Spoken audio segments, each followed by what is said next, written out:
Welcome. This is Brian Wood, Medical Director for the Mountain West AETC Project Echo Telehealth Program. Each of our weekly sessions starts with a short talk focused on issues relevant to HIV clinical medicine. The following talk was recorded live here at University of Washington. We will now take you to this week's talk.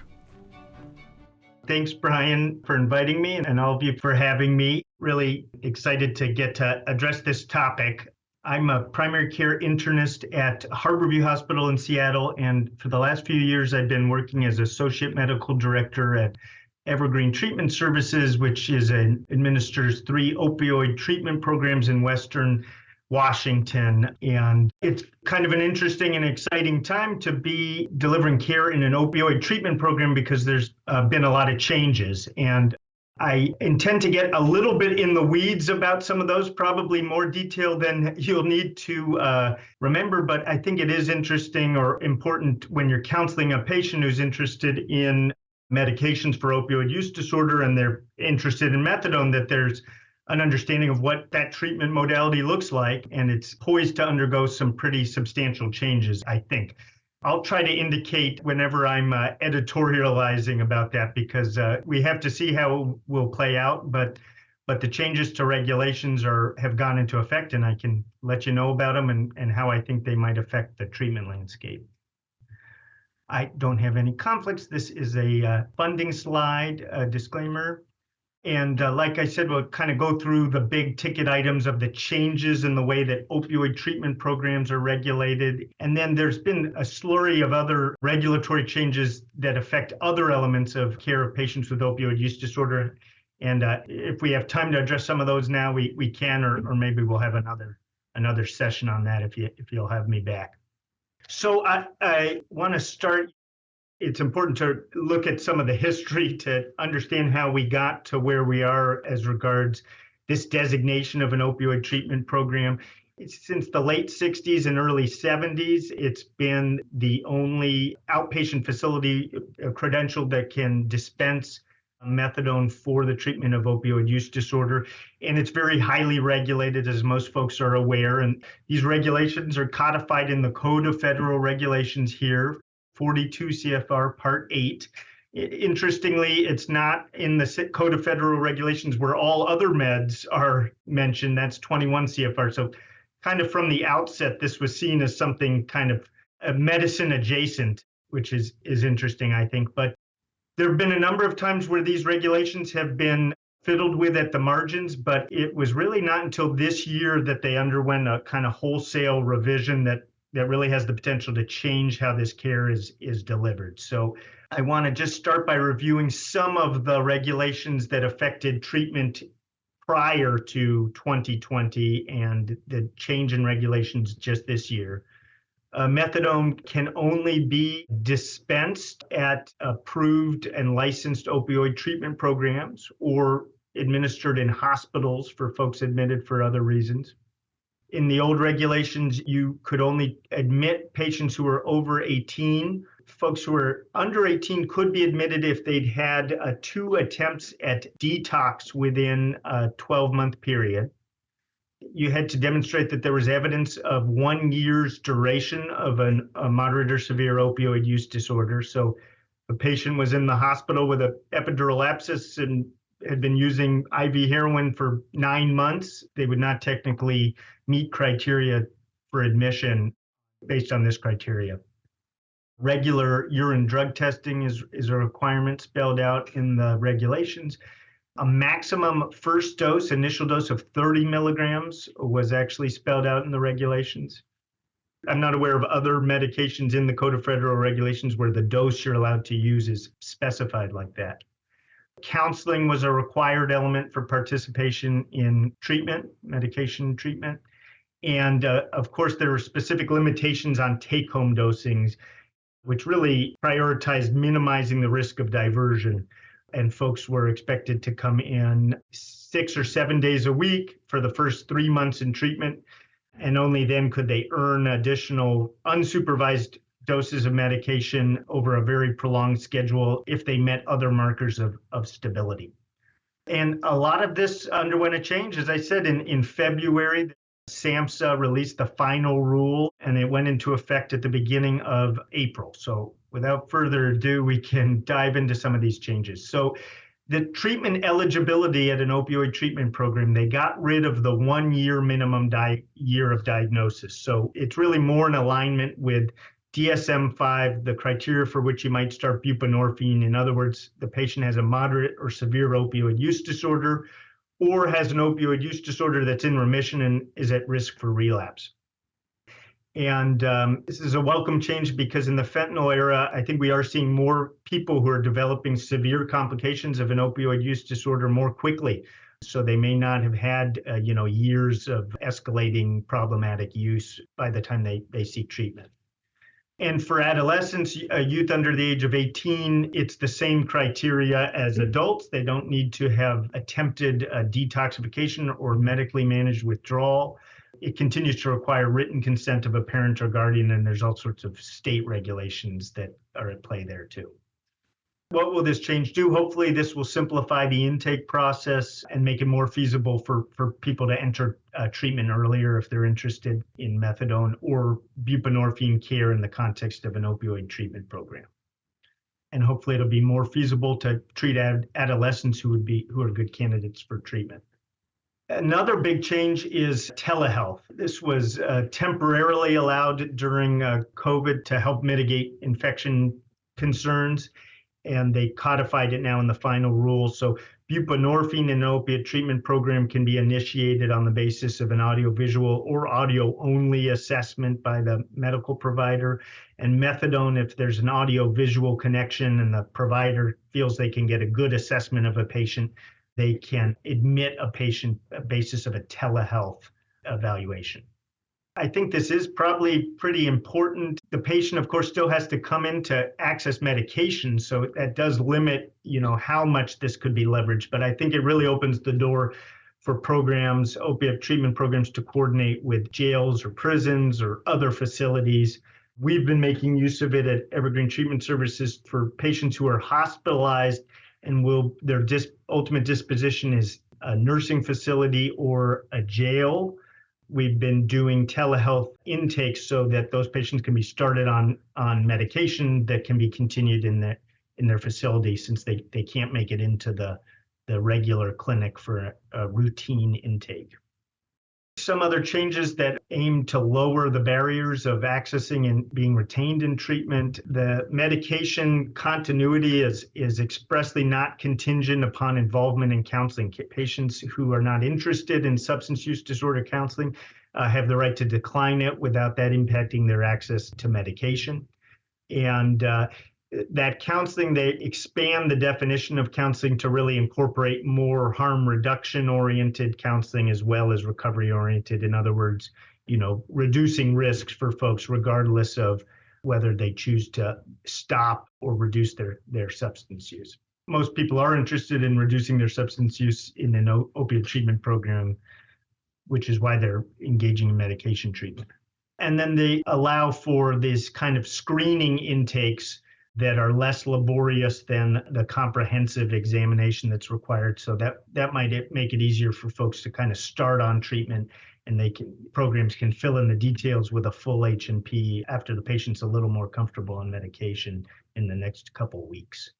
So hopefully this will allow folks who are not interested in, at least early in treatment, in traditional counseling to engage in other resources like case management, care navigation, harm reduction, specialist engagement, peer counseling, things that might be of more interest to engaging patients, particularly early on in treatment.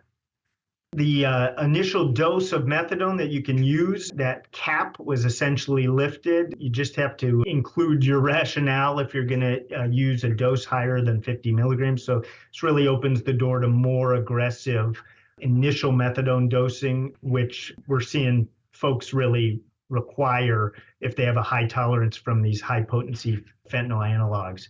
So I think this is a big one for me. I think this will allow for folks to get stabilized on medication a lot more quickly, or at least be able to get to a dose where they start to see the benefit. We lose a lot of people early in that first week or two of treatment with some of these slower dose titration protocols And I think it's largely because folks have such a high tolerance, they don't see the benefit to these lower doses, and they kind of lose confidence in the treatment.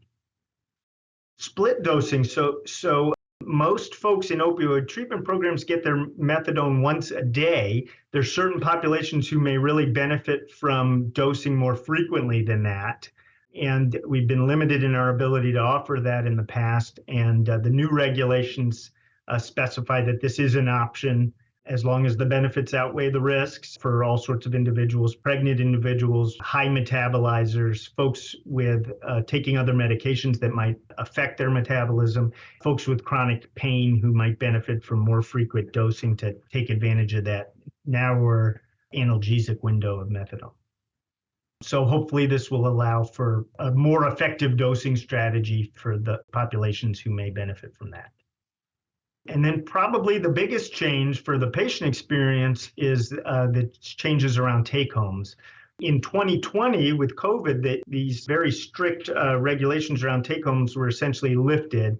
And the new rules really codify an approach that really focuses more on practitioner autonomy, patient-centered decision-making, and weighing the risks and benefits of extending unsupervised medication to patients.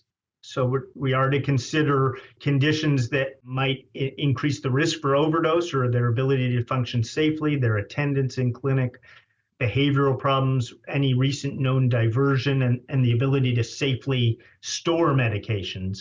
But the requirement that a patient have been in treatment for extended period, months and months before they can be provided any unsupervised dosing is really gone. You see, in the former here, you had to be in treatment for 90 days before you could get an unsupervised dose beyond the Sunday carry.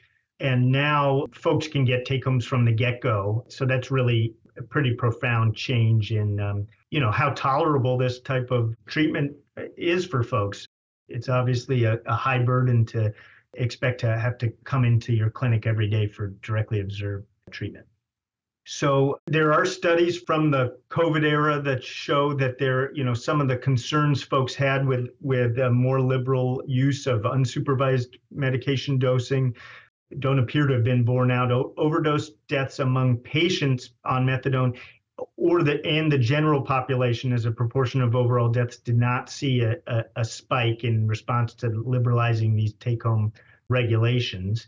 I anticipate there'll be more studies about this, but there was a cohort study looking at treatment outcomes for folks who had their take-homes regimens liberalized during COVID. And there's a suggestion of improved retention in treatment and less interruption in treatment for those folks. So it was not randomized, so hard to draw firm conclusions from that. And then there's a number of qualitative studies that really, with patients describing feeling more autonomy and normalcy, and that more take-homes early in treatment really increases the flexibility to meet their treatment goals.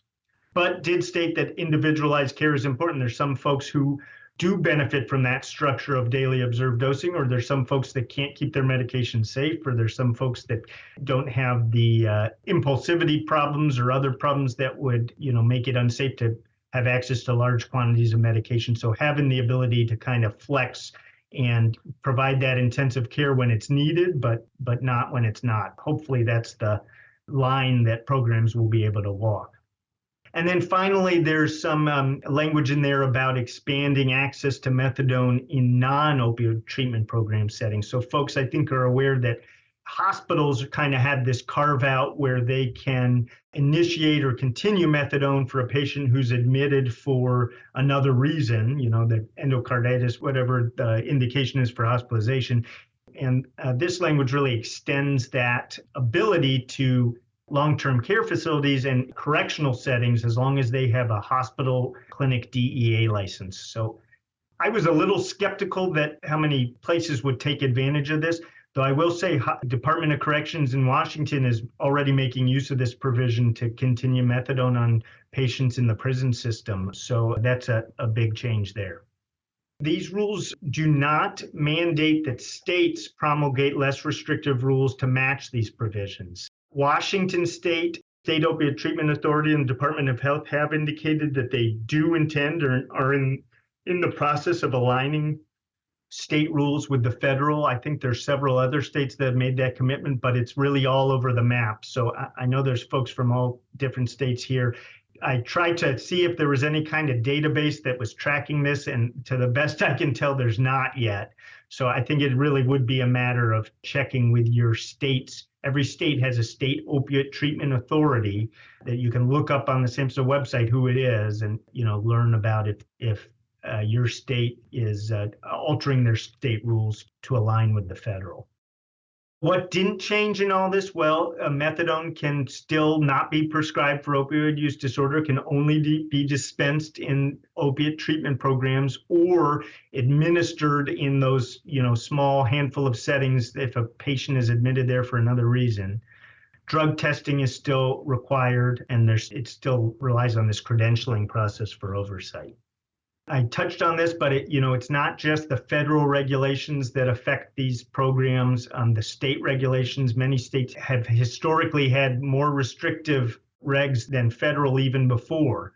And so it remains to be seen, how states will respond to the liberalizing of the federal regulations. And then programs are also under the authority of the DEA, the Board of Pharmacy in some states. And then opioid treatment programs themselves, some programs impose barriers that are not required by regulations, and it remains to be seen how programs will respond to this new flexibility. I think it's hard to know what treatment in an OTP will look like. I think we can be confident in general that there will be increased access to admission, lower barriers to admission, lower barriers to remaining in treatment, and increased access to unsupervised doses of medication when appropriate. I think it makes it hard to counsel a patient about options in this period of uncertainty. And, a lot of times when we're doing counseling in the hospital, we talk about different medication options, but a lot of times we spend a lot of time talking about, well, what's the treatment setting of methadone versus the treatment setting where you can access buprenorphine. And I think it'd be important to, reach out to, if you have a relationship with a program in your area, to kind of hear, well, how are you responding to the changes in regulations, and what can a patient expect as far as access to unsupervised medications, and just so that you can feel confident when you're counseling somebody about what they're likely to encounter, because it's going to be pretty varied, I think now, certainly from state to state and likely from clinic to clinic. I have a list here just of a couple other of the major regulatory changes that are outside of the OTP world. Thank you for watching this edition of the Mountain West AETC Project Echo Didactic Series. If you like this talk, please click the red subscribe button, and please check out other talks in our series. Until next time, this is Brian Wood, Medical Director, signing off.